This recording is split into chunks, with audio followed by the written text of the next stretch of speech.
언시국 TV 핫 인터뷰. 오늘은 진보당의 김재현 상임대표를 만납니다. 김 대표는 대선 예비 후보직을 내려놓으시고 민주당의 이재명 후보 지지를 선언하셨죠. 김 대표님 안녕하십니까? 안녕하세요. 네. 이런 일이 좀 드문 일이죠. 그러니까 진보당을 비롯해서 원내 4개 민주진보 진영의 정당들이 집단적으로 다른 당 대선 후보를 지원키로 하지 않았습니까?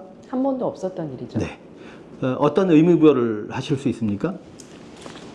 이번 대선이 5년에 한 번씩 있는 정규 선거였으면 저희도 이런 결정을 하지 못했을 겁니다. 하지 않았을 겁니다. 근데 지난 12.3 이후에 온 국민이 마음을 다 모아서 내란의 산을 하나하나 넘어서고 있는 와중에 대선을 치르고 있는 것이고요.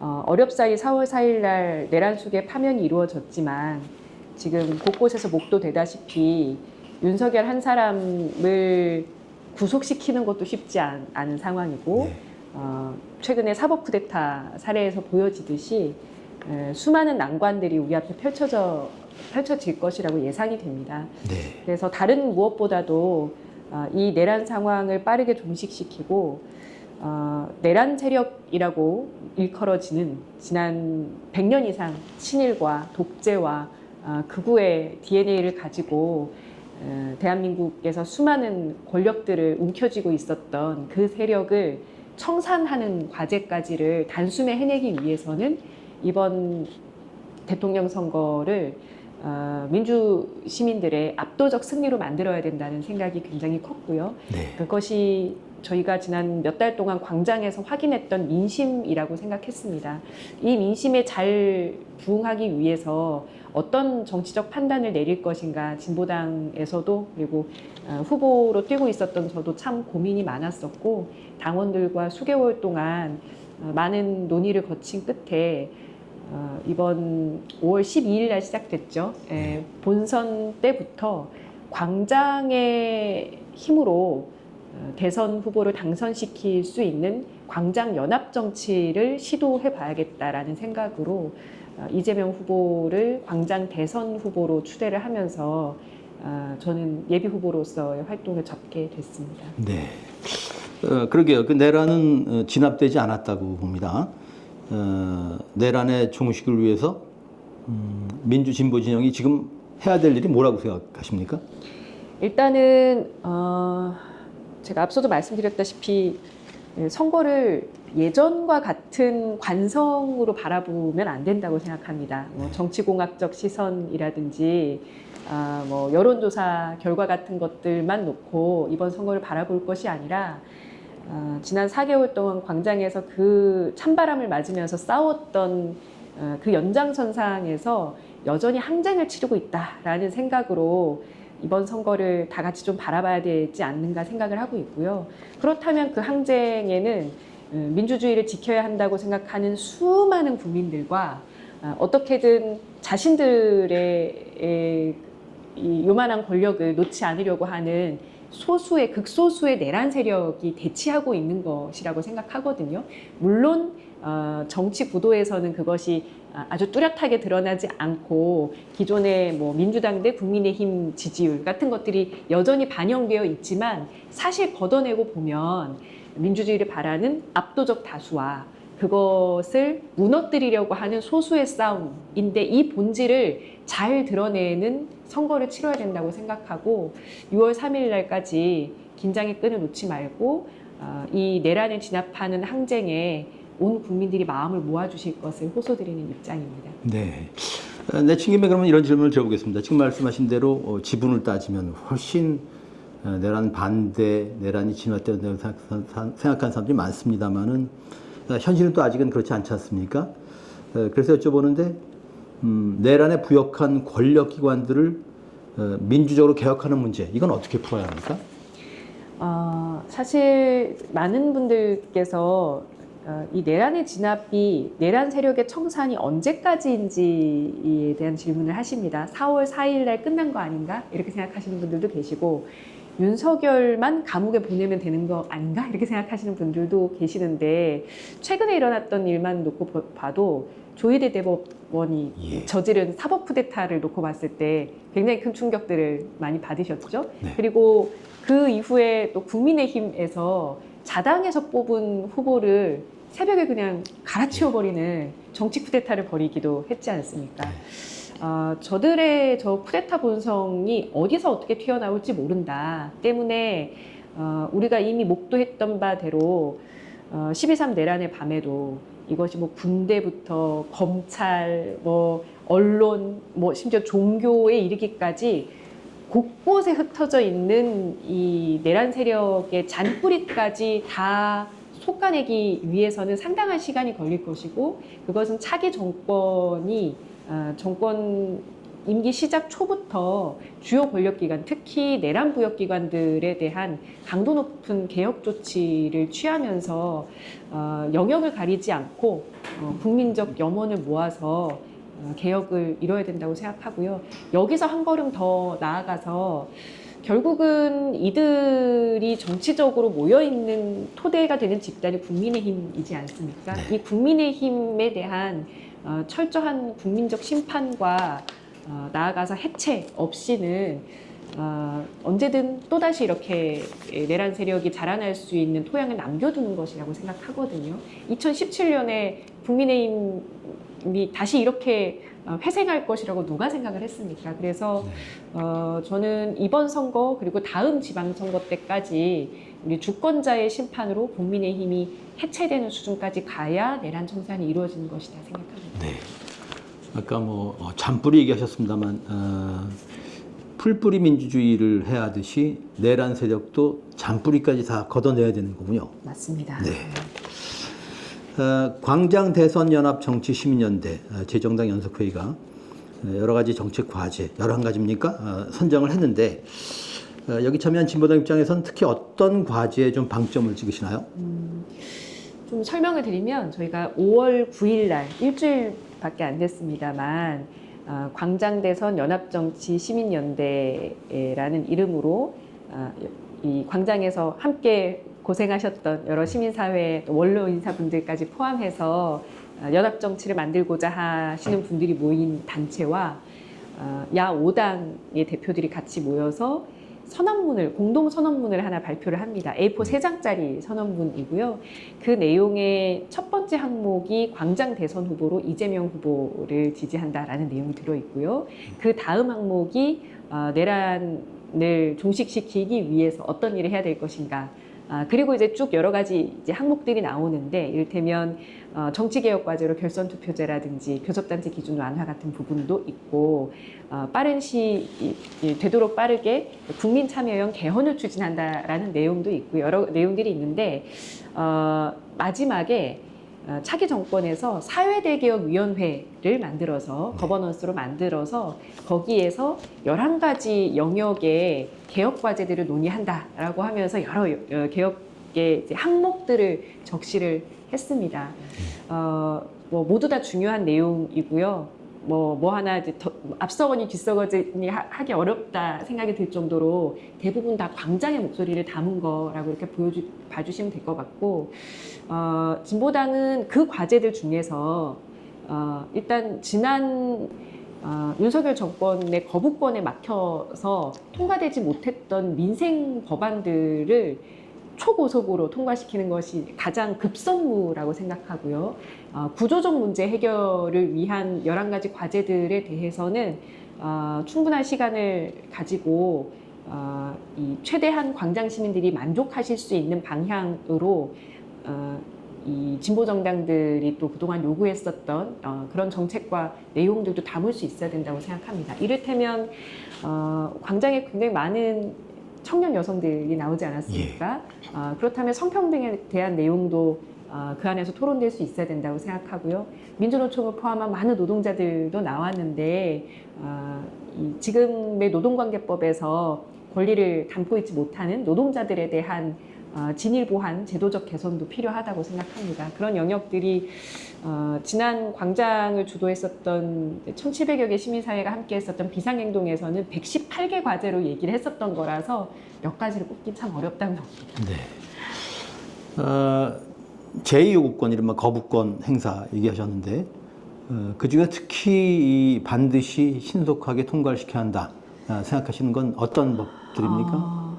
일단은 아주 오랫동안 이제 노동계에서 요구해 왔었던 노조법 2, 3조 개정안은 2번이나 국회에서 통과가 됐었던 것이기 때문에 이건 정말 빨리 추진이 돼야 되고요.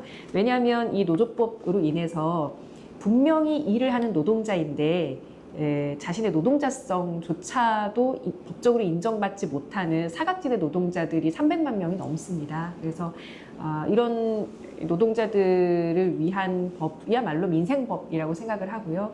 또한 농민들과 관련된 농업사법에도 들어가 있습니다. 양곡관리법을 포함해서 이건 역시 굉장히 시급한 법이라고 생각해서요.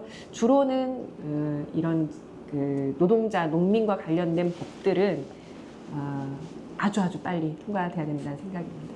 네. 그 당장 진보당 안에서도 말이죠. 그 독자적인 후보를 세웠는데 이제 단일화가 됐지 않습니까? 광장에서. 그건 이제 양면성이 있다고 볼 때, 그러면 진보당의 그런 의지를 잘 담아낼 수 있겠는가? 이 단일 후보가 그리고 이후의 사회 대결 과정에서 과연 노동자 농민을 위한 그런 정책들을 펼 것인가? 그런 걱정 우려가 있다는 저는 생각에서. 민주당이나 이재명 후보가 그것을 반드시 할 거라는 확신은 없습니다. 그렇습니까? 네, 광장의 네. 많은 시민들께서도 그렇게 생각하실걸요. 네. 그 확신이 있으면 제가 민주당에 가 있지 왜 진보당을 하겠습니까? 하지만 그것을 구현하는 방식이 김재현이라고 하는 대선 후보가 완주를 하면 그것이 구현되고 이재명 후보를 지지하고 광장 시민들과 함께 단일 후보를 위해서 뛰면 그것은 실현 불가능하다라고 생각하지는 않습니다. 지난 20여 년 동안 민주노동당 시기부터 진보정당이 선거 때 수많은 전술들을 수많은 전술의 선택의 기로에 섰었는데요. 여러 차례 야권 연대를 실현하기도 했고 그 야권 연대 직후에 또 진보 정치에 한 걸음 진전이 있었던 것도 사실입니다. 그래서 이번 선거에서 내란 세력을 잘 제압하기 위해서 저희가 이재명 후보를 중심으로 단일화를 추진한 것도 있지만 또 다른 의미에서 광장의 뜨거운 요구였었던 사회대결 요구를 차기 정권이 잘 실행하기 위해서는 차기 정권의 대통령이 단지 특정 정당을 대표하는 것을 넘어서서 광장의 요구를 받아 안고 정권 교체에 나서는 인물이어야 된다고 생각을 했습니다. 그래서 지난 공동선언문에 담긴 정신은 광장의 요구를 실행할 책임과 무게를 짊어진 이재명 후보라고 하는 지목이고요. 이것이 특히 정권 교체 이후에 제대로 실행되기 위해서는 계속된 광장의 힘이 꺼지지 않고 과거 2017년에 박근혜 탄핵 이후에 촛불이 꺼져버렸듯이 그렇게 되는 것이 아니라 끊임없이 민주주의의 광장이 더 활성화되고 그 광장에 모였던 세력들이 자신의 정치적 요구를 말하고 실행시킬 수 있는 그 힘이 더 커지는 것이 중요하다고 생각해서 저는 민주당과 이재명 후보를 믿어서 사퇴를 한 것이 아니라 광장 시민들의 요구가 계속될 것이라고 믿고 그것을 계속 추동하는 역할을 하고 싶습니다. 네.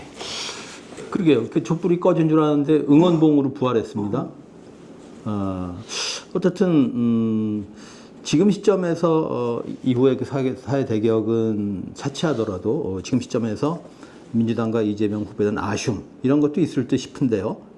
어떤 이재명 후보 혹은 민주당의 어떤 요청, 당부를 하시고 싶습니까? 일단 저의 아쉬움이라기보다는 많은 국민들께서 최근에 민주당이 중도 보수에 대한 강한 선언을 하면서 정책적으로도 우클릭을 하고 있는 모습을 보면서 좀 당황스러워 하시기도 하고 이러다가 광장의 목소리를 잇는 것 아닌가 이런 걱정들도 하시는 것 같습니다. 당연히 그런 일은 있어서는 안 된다고 생각하고요. 최근에 이재명 후보가 곳곳에서 얘기하는 통합이라고 하는 것이 전 일단 그게 내란 세력과의 통합은 아니라고 보고요. 그럼에도 불구하고 이 대결 일변도의 정치 상황을 극복하고 압도적 다수 연합을 통해서 안정적인 이 집권의 발판을 마련하겠다라는 의지 정도로 이해하는 것이 맞다고 생각하고요. 지난 12일에 첫 대선 후보 유세를 광화문 광장에서 했습니다. 그리고 비치 광장을 여러 차례 호명하면서 결국은 정치는 정치인이 하는 것이 아니라 국민이 하는 것이다라고 하는 메시지를 계속해서 강조해 왔었던 이재명 후보에게 그 국민의 목소리를 듣고 특히 그 정치적 공간에서 소외됐던 사람들의 목소리를 잊지 말라고 얘기하고 그것을 정책적으로 강제하는 역할은 결국은 다시 광장의 몫으로 남아있고 저희 같은 진보 정당의 몫으로 남아있다고 생각합니다. 저는 계속해서 그 목소리를 차기 정권에 전하고 또 실행시키기 위한 역할을 원내외에서 할 생각입니다. 네. 그런데 이제 그 진보 정당 가운데 최근 이제 민주노동당으로 당명을 바꾼 구정의당의 권영국 대선 후보는 내란 세력의 자양분인 기득권 양당 진영 정치를 해소해야 내란 세력 청산을 이룰 수 있다. 이런 주장을 하고 또 완주 의지를 밝혔습니다. 나름 수긍할 만한 주장 같은데 이런 주장에 솔깃해할 시민들에게는 어떻게 말씀을 주시겠습니까? 저는 뭐 옳은 주장이라고 생각하고요. 당연히 양당 구조를 넘어서야 되는 것이고 지금 같은 양당 구조 안에서는 내란이 잘못됐다고 생각하는 시민들도 예를 들면 영남에 있는 시민들 이런 분들은 내란이 잘못됐지만 내가 차마 민주당은 지지를 못하겠어 라고 하면서 김문수 후보를 지지하는 그런 양상까지 벌어지고 있는 거잖아요. 네. 결국 다당제 정치개혁이 이루어지지 않으면 우리 국민들께서 나의 이익과 부합하는 정치적 판단, 정책적 시선을 제대로 확보하기 어렵다라고 생각하고 양당 중심의 정치 구조는 빠르게 혁파해야 된다고 생각합니다. 저희가 이번에 선언문에서도 그런 내용들을 충분히 담았다고 보고요. 다만 그것이 잘 이루어지기 위해서 후보가 완주를 하는 것이 좋으냐, 네. 아니면 연대연합을 하는 것이 좋으냐, 이것은 전술적 선택의 문제라고 생각하고 저는 6월 3일 밤에 우리 국민들께서 원하시는 결과물을 더 잘 만들기 위한 선택으로 연대연합을 선택했다 이렇게 봅니다. 네, 알겠습니다. 그러면 이제 이런 질문을 한번 드려보겠습니다. 단도직입적으로 일반 유권자를 대상으로 해서 일반 시민들을 대상으로 해서 이번 대선에서 김문수 김 후보와 이준석 개혁신당 후보를 찍으면 안 되는 이유 꼭 짚어서 몇 가지 지적을 하신다면 뭘 꼽으시겠습니까? 일단 김문수 후보는 내란 수계에 대한 출당 요청조차도 하지 못하고 있는 사람입니다. 심지어 내란 세력의 가장 위험한 존재 아스팔트 극우와 아주 두터운 인연을 맺고 있는 사람이죠. 그가 지금 무슨 이야기를 한들 그의 머리와 심장은 내란과 극우의 DNA로 차 있다라고 저는 생각하기 때문에 우리 국민들께서 그런 어리석은 선택을 하지 않아 주셨으면 좋겠다라고 간곡하게 말씀드리고 싶고요. 이준석 후보의 경우는 지난 10여 년 동안 정치를 해온 과정을 보면서 혐오와 갈라치기 선동을 너무 많이 했습니다. 저는 우리 사회가 이런 내란이라고 하는 불행한 사태를 2024년, 25년에 겪고 있는 배경 중 하나는 정치가 국민의 이익을 중심으로 움직이는 것이 아니라 누군가를 혐오하고 증오하고 그것을 위해서 선거에서 어떤 선택을 하고 이런 이상한 논리가 작동되고 있는 배경이 크게 주요하다고 생각하거든요. 그래서 이준석 후보가 어떤 뭐 물리적 나이의 젊음 이런 것을 내세우고 있지만 실제로 그가 구사하는 정치적 언어는 대단히 낡고 대단히 건강하지 못하다라는 생각이기 때문에 이 두 사람이 보여왔었던 김문수, 이준석이 보여왔었던 이제 극우 혐오 선동에 이제 더 이상 국민들께서 흔들리지 않기를 바라는 마음입니다. 네. 그러니까 이준석 후보의 경우 혐오는 나의 힘이군요. 그렇죠. 네. 갈라치기로 자신의 존재를 증명해 왔었던 대표적 정치인이라고 생각합니다. 네. 이 광장의 힘이 계속 유지가 될지 모르겠습니다만은 지난 촛불 혁명으로 탄생한 문재인 정부의 뭐 시행착오 내지 과오 이런 것들도 한 요인이었던 것 같습니다. 네. 복귀하는 의미에서 혹은 다짐하는 의미에서 어떤 과오를 좀 지적하시고 싶습니까? 가장 중요하게는 저희가 뭐 4.19 혁명, 87년 유언항쟁, 그리고 2016년 박근혜 퇴진 촛불 때까지 생각을 해보면 이른바 항쟁에 무수한 사람들이 참여하고 또 그 안에서 희생을 감내했음에도 불구하고 그 항쟁의 성과를 일부 정치 세력이 독식한 것에 대한 참 뼈아픈 반성이 있었습니다. 문재인 정부 역시 마찬가지였다고 생각하고요. 그래서 저희는 지난 12.3 이전에 윤석열 퇴진 촛불을 만들어 가려고 했던 과정에서 죽 써서 또 개주려고 하냐 이 얘기를 너무 많이 들었습니다. 그래서는 안 되겠죠. 광장 시민들이 함께 외쳤던 이야기를 그들 스스로가 정치의 주인이 되어서 구현할 수 있는 공간이 열려야 된다고 보고 그것을 차기 정권에서는 보장해야 하며 그런 그 공간 안에서 숙의된 결과를 가지고 개헌도 추진하고 개혁적 요구들을 입법화, 제도화하는 과정이 반드시 필요하다고 생각합니다. 그래서 이번 그 이재명 후보를 민주당만의 후보가 아니라 야 4당이 함께 민주당 포함해 야 5당이 함께 지지하고 광장 시민들이 지지하는 후보로 만들고자 하는 것이 굉장히 중요한 목적이었다라는 말씀드리겠습니다. 네, 개헌 얘기를 하시니까 이렇게 여쭤보겠습니다. 그러면 다음 정부 임기 중에 개헌을 해야 한다고 생각하시는지 나가서 개헌을 한다면 꼭 고치고 반영해야 될 게 뭐라고 보십니까? 저희는 그 내용을 이번에 선언문에 담았고요. 2026년 지방선거 때 저는 국민투표를 하는 것이 좋다고 생각하는데 시기까지는 못 박지 못했습니다만 빠르게 개헌을 추진해야 하고 그 개헌 추진의 과정이 정치 세력들의 권력 나눔이 아니라 국민들의 수기 과정을 거친 국민 참여형 개헌이어야 한다는 내용까지도 선언문에 담은 바가 있습니다. 특히 뭐 이번 선언문에 들어가 있었던 결선 투표제 같은 경우는 대선 결선 투표는 개헌 사항이지 않습니까? 여러 영역에서의 정치 개혁 과제들이 들어가야 된다고 생각하고요.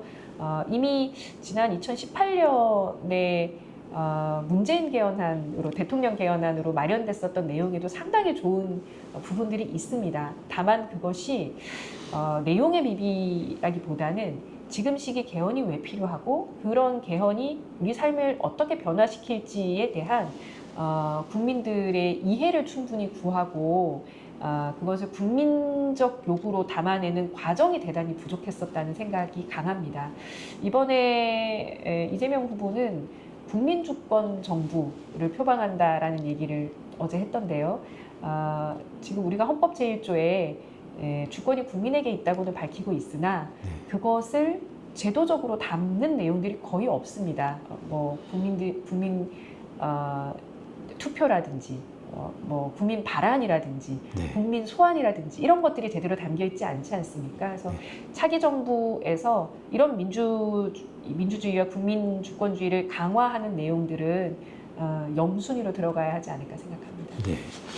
그럴 뿐더러 사회 변화 혹은 테크놀로지 시스템의 그 발전으로 직접 민주주의를 기술적으로 좀 도입할 만한 그런 여건도 되지 않았습니까? 물론입니다. 네. 진보당 아직도 어떤 시민들한테는 좀 생소할 수 있는데 진보당에만 있는 것들 작심하고 자랑을 좀 해주시죠. 상징적으로 좀 표현하자면요, 진보당의 지역 당원들한테는 사다리가 많습니다. 뭔지 모르시겠죠? 모르겠습니다. 아마 많은 분들께서 거리에 붙어 이제 그 게시되어 있는 진보당 현수막을 보시고 속이 시원하다. 내진 참 열심히 현수막을 잘 거네 이런 생각하셨을 겁니다.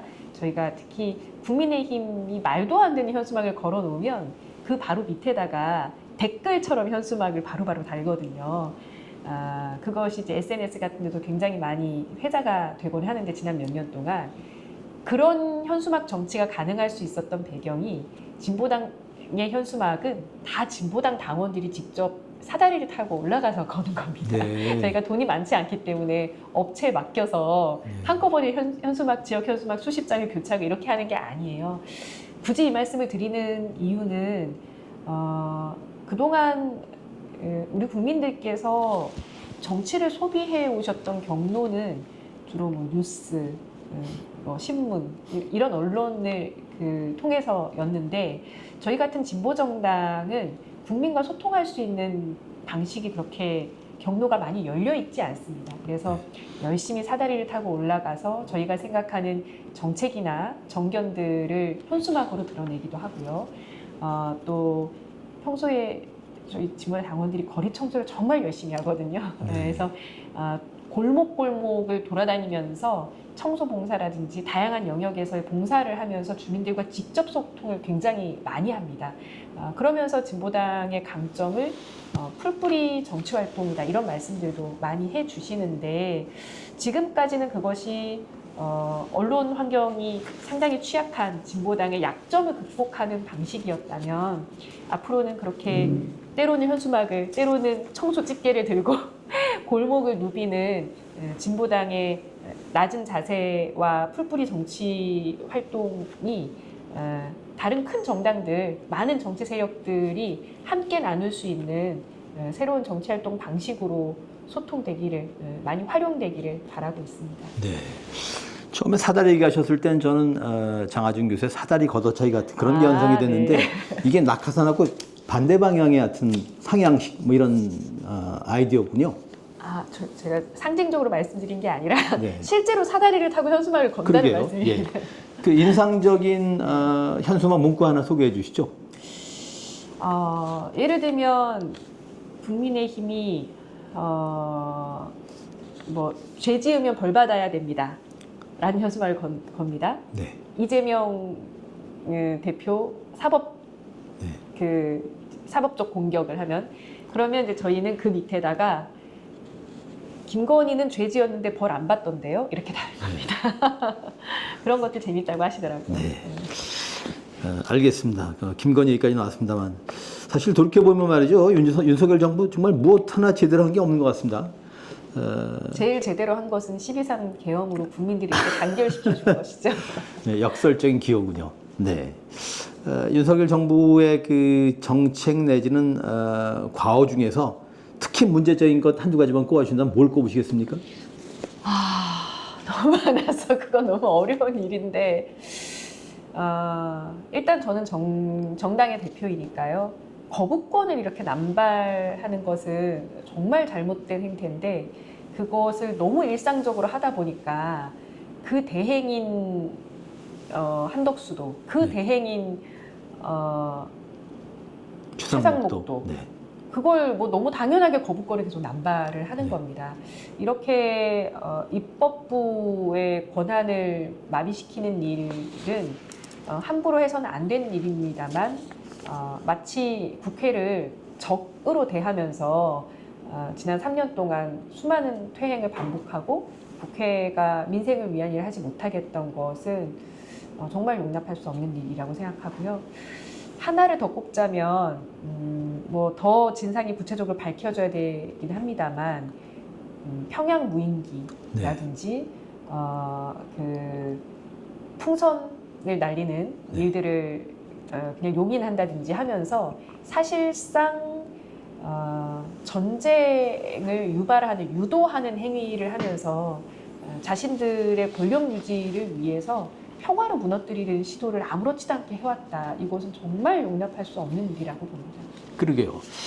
통일부 장관을 지낸 어떤 인사가 전자권 환수 이슈가 있습니다만은 전자권이 환수가 됐었다면 어떻게 할 뻔했냐는 그런 지적을 했더군요. 네.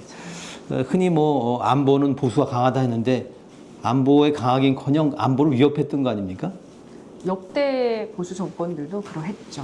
네. 안보 이슈를 이용해서 자신들의 권력을 더 단단하게 만들기 위해서 국민들을 위험에 빠뜨렸었죠. 네. 좀 가벼운 질문을 드려보겠습니다. 보니까 한때 그 인생 서점이라는 이름의 서점을 운영하셨더군요. 아직까지도 기억하시는 분이 계십니까? 그래서 여쭤보는데 김 대표님의 인생의 책은 뭔가요? 제가 서점을 운영했었던 것도 맞고 네. 정말 많은 분들한테 책을 추천해드리지 않았겠습니까? 서점 주인이다 보니까 선물도 정말 많이 했는데 어떤 하나의 책을 가지고 인생을 관통하는 어떤 철학과 깨달음을 얻었다라고 할 만한 인생책이라고 할 만한 것은 아직 찾지 못한 것 같습니다. 네. 근데 최근 한 1년 내외 읽었던 책 중에서 여러 번 읽고 싶다 생각하는 책은 소설 파친코, 역사 소설 같은 것도 좀 좋아하는 편인데요. 네. 그런 책들 읽으면서 우리 한인들, 이렇게 제일 한인들의 이야기인데 우리 민족이 가지고 있는 이 강인한 생존력, 그리고 인간의 존엄 이런 것들을 많이 생각했던 것 같습니다. 네. 곁들여서 이런 질문 한번 드려보겠습니다. 이준석 그 후보가 국힘의 대표가 됐을 때 어느 신문과 인터뷰에서 말이죠. 책은 안 읽나요? 이렇게 질문했더니 시간이 없어요. 정치하고부터는 거의 못 읽었습니다. 이거 대통령 후보 나온 사람이 이래도 됩니까?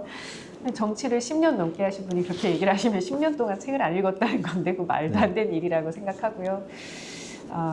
많은 국민들께서 한국 정치가 굉장히 철학적으로 빈곤하고 늘 싸움박질만 한다고 걱정을 하시는데 저는 우리 정치가 국민들이 가지고 있는 어떤 상식이나 소양에 비해서 그 정치를 직업적으로 수행하는 사람들의 소양이 너무 약한 것이 가장 치명적인 문제라고 생각합니다. 정치인들이 국민의 공복으로서 더 많이 일하고 더 많이 공부하고 더 낮은 자세로 자신을 헌신할 수 있어야 정치를 할 자격이 있다고 생각하고요. 자신이 기존에 가지고 있었던 어떤 스펙이라든지 인기라든지 인지도라든지 이런 것을 활용하여서 국민 위에 군림하려고 하는 정치인들은 자격이 없다. 국민들께서 걸러주셨으면 좋겠다. 이런 생각입니다. 네. 이런 질문도 한번 드려보겠습니다. 그 통진당 소속으로 이제 국회의원도 지내셨지 않습니까? 근데 요새 내란의 강을 건너지는 못하고 오히려 내란의 강에 빠진 국힘을 보면은 아까 그런 얘기 하셨습니다만 정말 국힘이야말로 해체 대상이 아닌가. 그리고 이 과정에서 과거 통진당 때도 헌재를 포함한 법원의 보수화 이런 문제가 있었습니다만 이제는 그 보수화 정도가 아니고 사법 권력과 행정 권력의 교감 내지는 그 이상의 결합 이런 혐의도 들 법한 그런 생각이 들어서 국힘 어떻게 해야 바뀌겠습니까? 아까 해체 얘기도 하셨습니다만 네. 수단이 있습니까? 일단 제가 통합진보당 강제 해산으로 의원직까지 박탈당했다 보니까 유독 저한테 그런 질문을 많이 하세요. 국민의힘도 해산시켜야 되는 거 아니냐. 통합진보당한테 했던 그 기준만 놓고 본다면 100번도 더 해산됐어야 마땅한 정당이다. 물론 그 말씀은 맞습니다. 그런데 지금 있는 정당 해산 절차는 마지막 단계가 헌법재판소입니다. 저는 헌법재판소에 국민의힘의 운명을 맡기는 것이 과연 현명한가? 우리가 지난 4월 4일까지 얼마나 바들바들 떨면서 헌재를 바라봤습니까? 모든 권력은 국민으로부터 나오는 것이고 국민적 심판이야말로 국민의힘을 가장 빨리 자멸시키는 멸망시키는 일이라고 생각을 하기 때문에 저는 표로 심판해 주신 것이 가장 좋다. 첫 번째 계기는 이번 6월 3일 선거, 다음 계기는 내년 6월 지방선거가 될 것이다. 이렇게 생각하고 있고 특히 이번 선거에서 PK나 TK 또는 강원 같은 기존의 국민의힘이 좀 득세했던 지역들에서 확실하게 김문수 후보를 심판해 주신다면 이후에 새로운 정치적 지형이 열리지 않을까 기대하고 있습니다. 네. 저희는 언론단체로서 언론비상식회의가 언론을 향해서 내란 세력의 스피커가 되지 말라 이런 성명도 냈습니다만은 이참에 언론에 대한 고언을 좀 부탁드려 보겠습니다. 네, 제가 3월, 4월에 광화문 광장에서 연설을 할 기회가 몇 번 있었는데 그때 정말 간절하게 얘기하고 싶었던 것이 언론에 하고 싶은 얘기였었습니다. 한번 좀 세게 비판도 했었었는데요. 많은 국민들께서는 정치가 돌아가는 상황을 언론을 통해서 확인을 하시죠. 요즘 물론 뭐 개인 유튜브도 있고 다양한 매체가 확대되고 있습니다만 아직도 언론이 가지고 있는 그 영향력은 무시할 수 없는데 당시에 내란 세력과 민주수호 국민들을 1대1로 등치시켜서 보도를 하는 언론의 행태를 보면서 정말 가슴을 쳤습니다. 지금 이 언론인들이 누리고 있는 이 민주주의, 언론 자유는 거저 이루어진 것이 아니죠. 지금 언론 비상시국회의를 꾸려가고 계시는 여러 선배님들의 피 어린 투쟁의 결과물, 또 그것을 함께 응원해 주셨던 수많은 국민들의 역사적 토대 위에 지금의 언론 자유라고 하는 것이 있는데 그 역사성을 깡그리 잊고 내란 세력의 때로는 부역자가, 때로는 어떤 그 중립적 뭐랄까요, 그 심판 같은 역할을 자처하면서 이 국민들의 요구를 외면하는 언론들을 볼 때마다 안타까움을 넘어서 저는 분노를 느낄 때도 많이 있었습니다. 이렇게 가다가는 계속 늘어나고 있는 유튜브라든지 대체할 수 있는 다른 영역이 레거시 미디어 언론을 심판하고 넘어서는 날이 곧 오지 않을까 하는 생각까지도 들 정도입니다.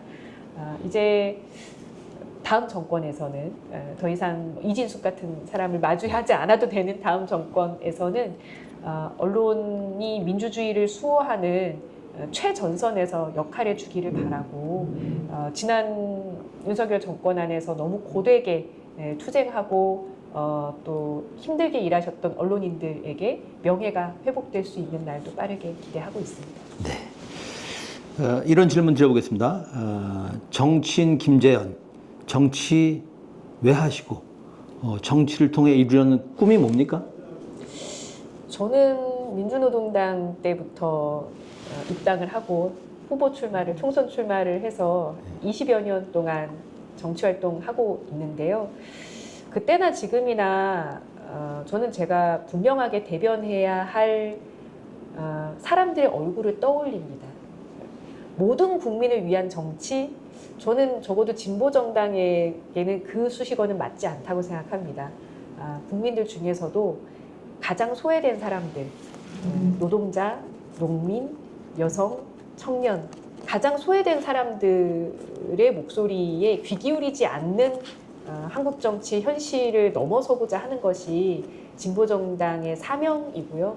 이런 것들을 통해서 지금까지 우리가 상식이라고 생각해 왔었던, 어쩔 수 없이 감내해야 할 고통이라고 생각했던 것들을 정치적 해법을 통해서 넘어서고 새로운 더 나은 대안의 사회 구조를 만들 수 있는 그 가능성을 조금씩 열어내는 것이 또 진보 정치의 역할이겠죠. 이걸 반드시 만들어 보고 싶고요.